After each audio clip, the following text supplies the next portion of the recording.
नमस्ते and welcome to cooking vibes. हम सब जानते हैं कि सोयाबीन प्रोटीन का एक बहुत रिच सोर्स है, स्पेशली वेजिटेरियंस के लिए।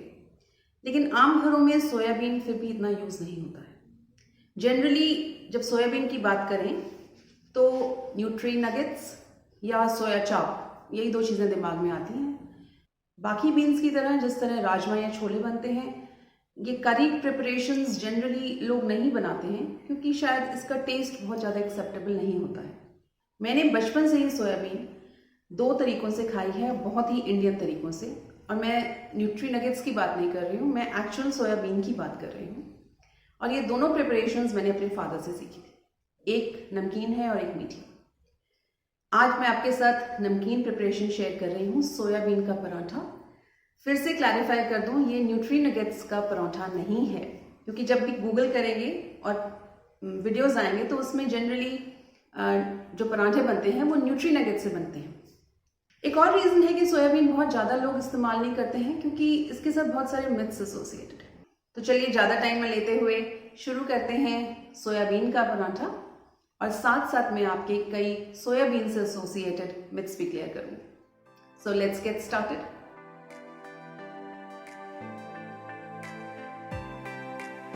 तो शुरुआत में जिन लोगों ने एक्चुअल सोयाबीन को कभी देखा ही नहीं है वो देखें और पहचानें। आपने कभी देखा भी होगा तो भी कन्फ्यूजन रहा होगा रोंगी या रवा से। तो सोयाबीन एक्चुअली ज़्यादा गोल, थोड़ी पीलेपन में होती है, और इसकी जो आई होती है वो थोड़ी लाइट लेकिन थोड़ी लंबी होती है। तो हमने इसी एक्चुअल सोयाबीन का पराठा बनाना है, और इसको 6 से 8 घंटे या ओवरनाइट भिगो के रखें। सुबह इसको धो लें और इसे हमने मिक्सी में ग्राइंड करना है।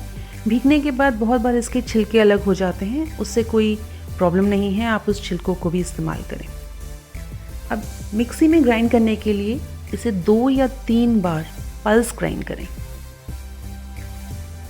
पल्स ग्राइंड से मेरा मतलब है कि जब आप मिक्सी को ऑन करते हैं तो वो केवल 1-1 सेकेंड के लिए आप 2 या 3 बार इसे ऑन करें। ज़्यादातर मिक्सी में एक पल्स बटन होता है, आप उसे ही 2-3 बार या तो दबाएं। हमें एक दरदरा टेक्सचर चाहिए, कुछ 4-5 दाने अगर साबुत भी रह जाएं तो भी कोई दिक्कत नहीं है। लेकिन मिक्सी अगर ज़रा भी ज़्यादा देर चल गई तो ये बिल्कुल मैश हो जाएगा, वो टेक्सचर हमें नहीं चाहिए। तो आप इसे बहुत संभल के 2-3 राउंड्स ही दें और चेक भी करते रहें। तो बस अब इस सोयाबीन में आपने कटा हुआ धनिया, कटी हुई हरी मिर्च, नमक मिर्च डालना है। इसे ऐसे ही पसंद करती हूँ, लेकिन टेस्ट के हिसाब से आप इसमें प्याज, अदरक, इवन पुदीना भी डाल सकते हैं, और डाइजेशन के लिए थोड़ा गरम मसाला भी डाल सकते हैं। मैं तो स्टफिंग ऐसे ही यूज़ करती हूँ। जो लोग सोचते हैं कि उनसे सोयाबीन डाइजेस्ट नहीं होगी या उनको सोयाबीन का टेस्ट बहुत अच्छा नहीं लगेगा, वो एक और ऑप्शन ट्राई कर सकते हैं। इनको ग्राइंड करने के बाद आप 1 या 2 चम्मच घी या तेल में इसे 3-4 मिनट तक गैस के ऊपर हिलाएं। होगा ये कि इससे इसका थोड़ा टेस्ट मेलो हो जाता है। हीट की वजह से प्रोटीन्स थोड़े ब्रेक होते हैं, इसलिए इसे पचाना आसान हो जाता है। हाँ, ये थोड़ी ड्राई ज़रूर हो जाएगी और नीचे बर्तन पे लगेगी भी। अगर आपने कभी मटर के पराठे बनाए हो तो आपको पता होगा, मैश्ड मटर जब थोड़े से फ्राई करते हैं तो वो चिपकते हैं, इवन अंडा भी चिपकता है। ये प्रोटीन्स की वजह से होता है। तो उसी तरह सोयाबीन भी चिपकती है, पर ये कोई मेजर इशू नहीं है।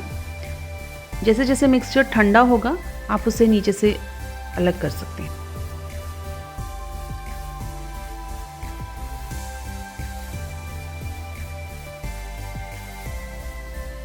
ठंडा करने के बाद फिर इसमें आपने नमक, मिर्च, धनिया, हरी मिर्च डालना है। इसके बाद तो जैसे आप नॉर्मल स्टफ़ पराठा बनाते हैं। इस स्टफिंग की खासियत यह है कि ये ड्राई ही होती है, तो पराठा बेलने में कोई मुश्किल नहीं होती है।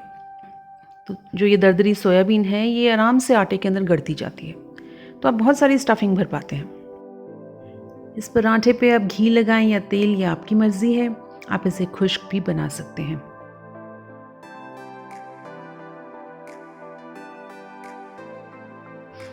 और अब सोयाबीन के बारे में थोड़ी गलत फहमियाँ दूर कर दी जाएं। सोयाबीन प्लांट प्रोटीन्स का बेस्ट सोर्स है और इसमें बहुत ही अच्छी क्वालिटी के प्रोटीन्स मिलते हैं।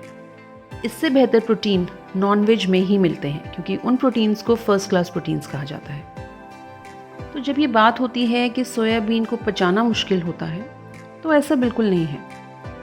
अगर आप सोचें मूंग दाल में कम प्रोटीन है, उससे ज़्यादा प्रोटीन राजमा में है, नॉनवेज में बहुत ही ज़्यादा प्रोटीन है, तो सोयाबीन नॉनवेज से नीचे और राजमा छोलों से ऊपर आता है। तो जो लोग नॉनवेज खा लेते हैं उन्हें तो कोई दिक्कत होगी नहीं, और वेजिटेरियंस के लिए भी कोई ख़ास दिक्कत नहीं होती। प्रोटीन रिच फूड्स जो होते हैं, आप खुद सोच के देखें, आप इसे बहुत ज़्यादा मात्रा में खा ही नहीं सकते हैं, चाहे वो नॉनवेज हो, चाहे वो राजमा छोले हों। और वही बात सोयाबीन के लिए भी है। आप अगर सोया नगेट्स भी खाते हैं तो आप एक मुट्ठी से ज़्यादा नहीं खाते हैं, सोया चाप भी खाते हैं तो 5-6 पीसेस खाते हैं। अगर सोयाबीन का पराठा भी बनाते हैं तो भी इसमें कुल मिला के आधी मुट्ठी सोयाबीन भी नहीं लगती है, और इतनी सोयाबीन कोई भी आसानी से पचा लेता है। आप हफ्ते में 3 से 4 बार बिना सोचे हुए सोयाबीन का एक पोर्शन खा सकते हैं, और इससे ज़्यादा तो आप राजमा छोले या नॉनवेज खाएं तो वो भी दिक्कत देता है। बात यह है कि सोयाबीन को आप खा कैसे रहे हैं। सोयाबीन को भिगोना बहुत ज़रूरी है। इसे ओवरनाइट यानी कि रात भर ज़रूर भिगोएं, फिर इस्तेमाल में लाएं। सोयाबीन के बारे में एक और बात है कि ये हर किसी को सूट नहीं करती है, पर सोच के देखिए, सोया सॉस सोयाबीन से ही बनती है, और मुझे नहीं लगता कि इंडिया में कोई भी, इंडिया क्या पूरे वर्ल्ड में अब कोई भी ऐसा है जिसने चाउमीन ना खाई हो या चाइनीज़ फूड ना ट्राई किया हो। तो अगर आपने सोया सॉस खाई हुई है तो आपका बॉडी सोयाबीन से परिचित है, और फिर सोया ग्रैन्यूल्स और सोया नगेट्स और फिर सोया चाप, तो एक्चुअली तो सोयाबीन सभी ने खाई हुई है। तो बहुत ही कम लोग होते हैं जिनको एक्चुअली सोयाबीन से प्रॉब्लम होती है। बाकी हम सब के शरीरों को सोयाबीन की एक्चुअल में आदत है। प्रॉब्लम सिर्फ ये है कि असली सोयाबीन बहुत कम लोग खाते हैं। बाकी लोग सिर्फ प्रोसेस्ड सोयाबीन को ही जानते हैं। तो यहाँ पराठा लगभग तैयार ही है। ये पराठा एक बहुत अच्छी ब्रेकफास्ट ऑप्शन है सभी के लिए, और बच्चों के लिए ये बहुत अच्छी टिफ़िन ऑप्शन है, स्पेशली समर्स में जब स्टफिंग की ऑप्शंस बहुत ज़्यादा नहीं होती हैं। उगी दाल का पराठा, जिसका वीडियो मैं डाल चुकी हूँ, और सोयाबीन का पराठा, इन्हें ज़रूर ट्राई करें। अपने घर में पूरी की पूरी सोयाबीन बिना प्रोसेस या बिना प्रिजर्वेटिव्स के अगर आप यूज़ कर पाते हैं तो इससे अच्छा और क्या है। थोड़ी और सोयाबीन की बातें मैं आपके साथ अगले वीडियो में करूँगी। तो सोयाबीन का पराठा आपने देखा बिल्कुल ही हैसल फ्री है। सोयाबीन अपने डाइट में इंक्लूड करना वेजिटेरियंस के लिए एक बहुत अच्छा स्टेप है, तो इसे इस फॉर्म में इंक्लूड करें, क्योंकि ये तो एक बेसिक इंडियन पराठे के फॉर्म में है जो हर कोई खा सकता है। और मैं ये भी कहूँगी, आजकल कोविड टाइम में जबकि आपको हाई प्रोटीन डाइट लेने की हिदायत दी जाती है, तो ये प्रिपरेशन एक ऑप्शन है प्रोटीन इंक्लूड करने की आपके डाइट में। अगले वीडियो में मैं आपके साथ मीठी वाली प्रिपरेशन शेयर करूंगी, उसे भी देखना ना भूलिएगा। तो चलिए मिलते हैं जल्द ही। Till then keep following me, stay healthy, cooking wise. Please find the link to my blog on soybean in the description box.